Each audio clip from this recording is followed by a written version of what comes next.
biggest influencer of my life is my father. My father.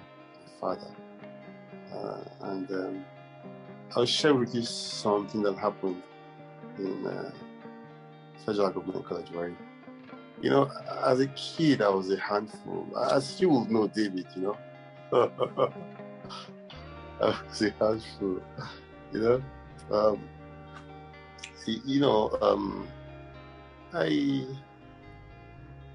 was a handful. So there was one time when there's a lot of peer pressure. You know, we started doing a few bad things early. There's a guy who exposed me to smoking cigarettes, and somehow the principal knew I was smoking cigarettes, you know, and he wrote to my dad. And my dad, you know, one day I was in chemistry lab. My dad comes to school, and I didn't expect my dad in school, and somebody came and said that, Momodu, your father is around. So I left the lab and I went to look for my father, and I saw my dad. I was getting close to him. He put his hand in his breast, in his inner jacket pocket, you know, and he brought out an envelope, and I saw the FGC Warrior stamp in that envelope, and I was like, oh my gosh, you know, I'm in trouble here, you know. And I think I was crying, and my dad did not condemn me. He pulled me close, and he touched my head in a way that was very loving, you know, and that meant a lot to me. And he told me, it's okay.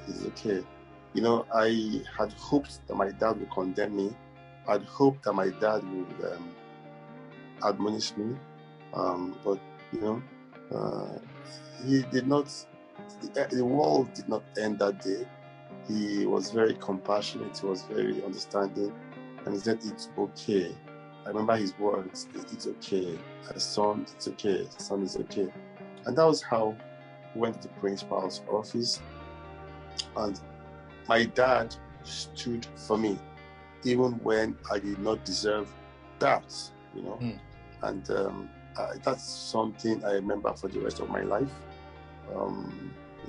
My dad showed me uncommon love when I did not deserve love, when I had actually let him down, you know. So that was something that changed, that touched me very deeply, you know, and which I'm very grateful for. Yeah. So my dad was a big influence on me, and I dare say that all my friends and even you, my friends, my peers, because we are affected ourselves in various ways, you know, our experiences, everything, you know, So, yeah. Fantastic. We can't move forward until we talk of the missus. How did you meet the missus? She's given you two beautiful children. Tell us a bit about the missus and the love you've shared with the missus. Yeah. My wife is a very remarkable person. My wife is a doctor.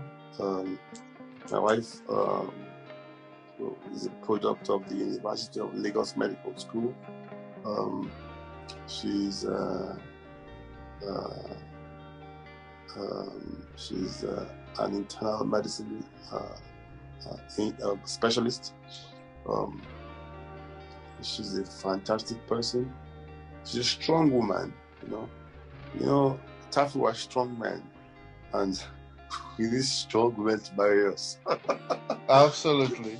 Yes. Absolutely. My wife is a strong woman in every respect, and she has checked all our boxes, and I just love her so much. What can I say? You know, have had many years of marriage together.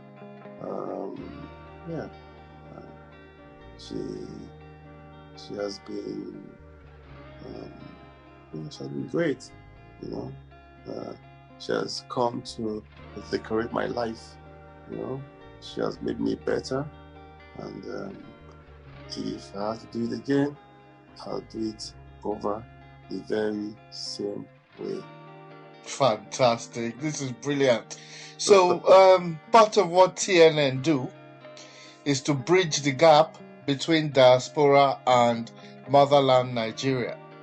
So you are in diaspora, you are prospering, you are blessed. How do you compare the Nigeria of your childhood to the Nigeria of today?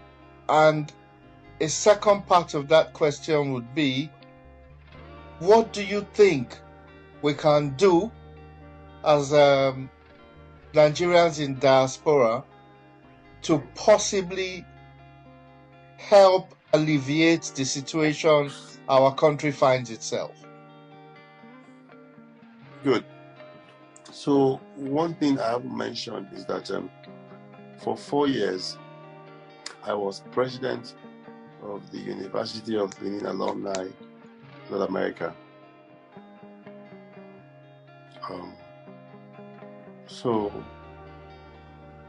I understand a lot of the issues that affect diasporans. I understand a lot of the issues that hinder giving back, because you will think that giving back should be easy, but not quite so. Not quite so, because of a myriad of challenges, a myriad of problems. So when I go back and I look at how we were raised in Nigeria, when I look at how we, how we were boys, how we were girls, I look at what obtains today, it's night and day, At the beginning of my tenure as the president of the alumni for North America, I actually went to Uniben. I went to Uniben on a fact-finding mission, and I talked with the students, I went to their hostels, and what I saw was shocking, I saw a deterioration that I couldn't fathom, I couldn't imagine was possible. When I went back there, I saw 20 people squatting in a room meant for 4 people. I saw the lavatory system or systems abused by huge numbers. Those toilets were meant for XYZ number of people, but when you have so many squatters and everybody has to use the same facilities and everything, there was a breakdown of order in that sense. There wasn't enough water for the population. The toilets, we didn't have adequate toilets for the population. So we had a problem with numbers, Then even in the girls section, some rooms don't have doors and all that. So in our time, it wasn't like that, In our time, we were closer to what I'd call orderliness, that's orderliness. We didn't have, our rooms were not overwhelmed by too many people, At the most, I remember very well then, at the most you had 8 people to a room, not 20 to a room. You had 8 people to a room. You had squatters, but it wasn't that bad, So the experiences were very different, and cultism. I mean, we always had cultism, but in our time, we didn't hear of people killing people. You know, if it got so bad, somebody was stabbed here and there. But I can't remember anybody dying in our time. Maybe one person, but that was just when we're leaving school. But yeah, but now people just get killed. You know, people get killed, and that's scary to think that children are killing people. You know, so the impunity is just more right now. The impunity to do terrible things is more right now than when we passed through the university, and that was why in my time as president of the University of being alumni North America, I made sure that we honored Professor Grace Adeli Williams, who has just passed. Because she fought cultism to a standstill. She did, and because of that, we honored her.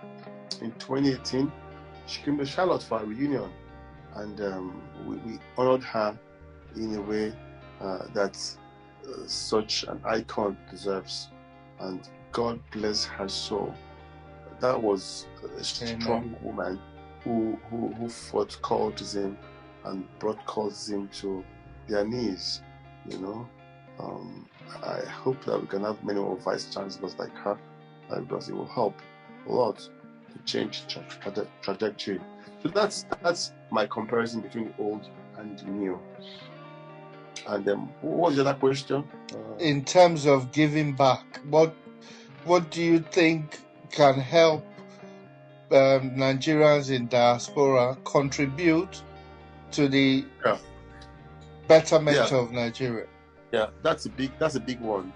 Now, Taffy, if you look at all of us individually, right, you'd agree with me that individually everyone has done well. I mean, if you look at all your friends from uni, from secondary school, you look at them individually, I'm sure everybody, each one of them lives in a big house. Each one of them is sending their kids to school in England, to America, So individually, we do well. But when we come together as a group, we do very poorly. And that's a big challenge. Can we identify why? Yes. In my opinion, this is my opinion. I think it is because we don't have a sense of community. We don't have a sense of community. It's all about me, my kids, my family, and it stops there. We don't have a sense of community. And unfortunately, what propels society is not what you achieve for yourself. It is what you achieve for your community. You're right. So we have a deficit. We have a deficit when it comes to community. We have a big deficit there. Community is just lost in our mindsets. And I hope and I pray that we're able to fix that. Community. If we can fix that, we'll have a better country. But I don't know. We'll see. So that's why you have that. So giving back is something that I think we need to give back. I look at our country, and we have an asset that has never been tapped into, and that asset is the knowledge of our diasporans. Look, David, I'll tell you something. You go to Houston, go to Atlanta, go to California, go anywhere in the United States, go to London, even Australia, go to Europe. You have Nigerians working in some of the best, even in Ukraine, Russia. You have Nigerians working in some of the best places, yes, the world over. Yes. Microsoft. You're right. Tesla. Name it. Facebook. Have Nigerians, doctors everywhere working in some of the most prestigious places globally, right? Yes. Unfortunately, our government has not been able to take advantage of that privilege, And I see a country where we're all chasing after crude oil, we're chasing after, and we have forgotten the most valuable asset that we have as a country, which is the knowledge in the heads of our people. And that has not been tapped. Hasn't been tapped at all. Right? I mean, yes. How does it happen that Buhari, our president, leaves Nigeria to go to London, and you have all these Nigerians all over the world, and really, truly, so Buhari did not understand that as a president, his job is for him to inspire Nigerians with his experience. Imagine if when Buhari was sick, he checked into Lutz, and he made a global pronouncement. Your president is in Lutz. Look, let all diasporans who are cardiologists, who are, guys, just come and save your president. Come and look after. Do you know what that would have done to our healthcare? Buhari was in a position to use his disadvantage in life to move Nigeria forward.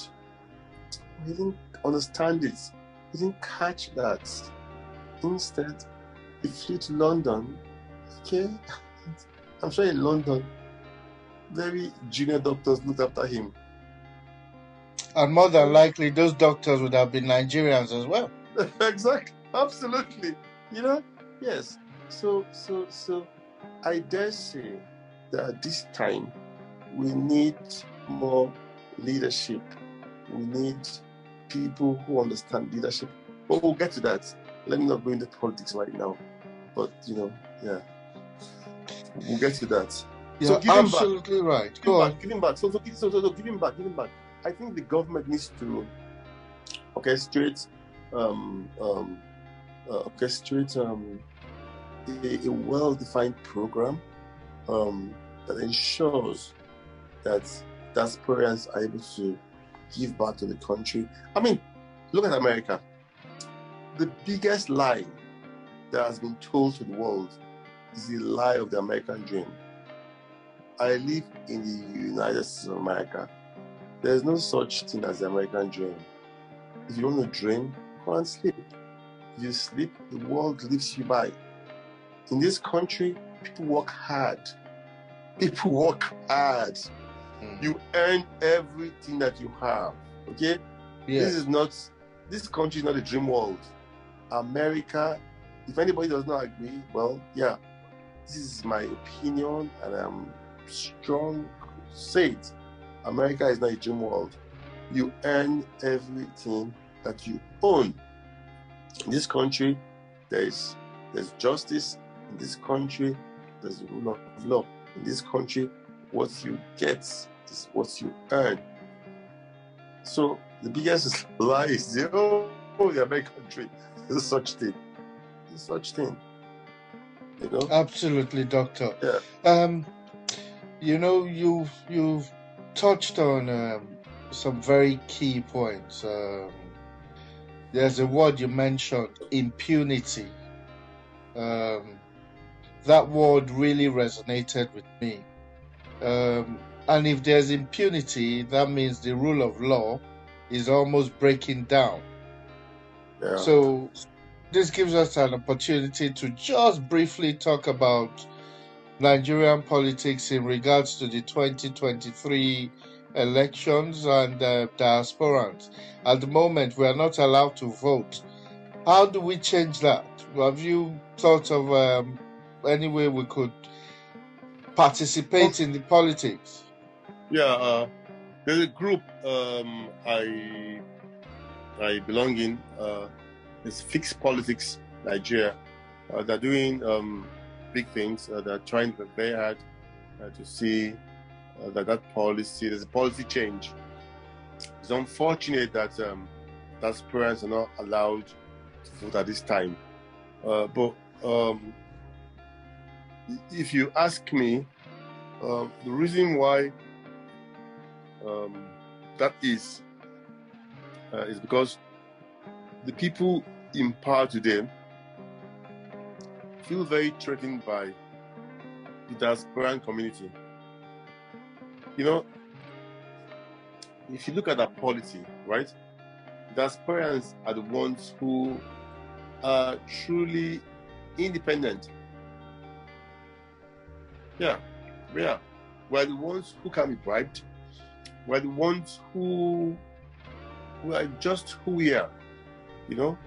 So we're the ones who are still sane. We're the ones who, so we are feared. We're feared, yeah. So it's an attempt to block off the diasporan impact, you know. But that dam will soon collapse. It will break. That dam will soon break, exactly. Because so much hard work is being done to change that. There's no reason why we should be disallowed to vote as Nigerians. It's our right, it's our privilege. It doesn't matter where we are on the surface of the earth. So long as we are Nigerians, we should be allowed to vote to determine our leadership. Yeah. So the only reason why the government or our representatives continue to vote against that, only reason I can fathom in my head is they're just probably scared. They're afraid. And that's not because they care about the country. That's something they continue to do because they want to foster a self-preservation that helps nobody. A self-preservation that continues to guarantee their continued stay in power. We would really like to know about this political the group you say you are in, and if we had an opportunity to talk to the leadership so that we can keep spreading the word on their behalf, I'm sure that would make an impact. We'll talk about that some other time. After this podcast, I'll give you a few phone numbers. You can call some people here and there, because honestly, you know, there's need for more collaboration. You know, because the diasporan community should speak as one voice. You know, one voice. Absolutely. Yeah. Mm-hmm. Yeah. So part of what the New Nigerian do, we are in a situation where we can say that we've started to give back in terms of education, in terms of health, in terms of agriculture, and we've started a series of schemes. In fact, as we speak right now, there's one going on in Lagos, in the Isolo area, which is called the Feed the Children campaign. So we bring children together to feed them, give them educational materials, and give scholarships out. We also have affiliation with certain schools in Nigeria. And like you said, it is all collaborative. You know, we must all come together and leverage our position, because the time has come for us to be able to impact. If we don't start it now, or if we don't do it now, when will we do it? Time waits for no man. Ladies and gentlemen, watching this podcast, it's been knowledgeable. 1 hour has come and gone. Dr. Momodu is a busy man. We're grateful for him even giving us this time. These kind of times are very rare to achieve from busy people. And the New Nigerian is very grateful. His knowledge will be shared with our audiences all around the world. and let's hope that it makes an impact on the people who watch it and they learn some things from it. Dr. Momodu, if you just want to say one thing to diasporans before we end the podcast, please, you have 2 minutes to let diasporans know what you think. Wow. What I can say is in the diaspora, we have all been victims of the brain drain, you know, and you know, Nigeria has been drained, you know, by us leaving our country of birth, our country. I mean, the country that we all know. I mean, the most difficult thing that you can do is to migrate. Okay, and you know, we have all come here. We have settled in. We've acquired new knowledge. I think it's time for what I'd call the drain brain. You know, we had the brain drain, right? Yes. So let's reverse that and call it drain brain. So brain drain to drain brain, right? Yes, yes, that can brain stick. Drain, yes, brain drain to drain brain, okay? Yes. So it's time for us to allow a drain brain, okay? Where we understand that our power does not, people talk about, our remittances. Our power does not lie in our remittances. Our power lies in the knowledge that we all have collectively, you know? So let's take advantage of that.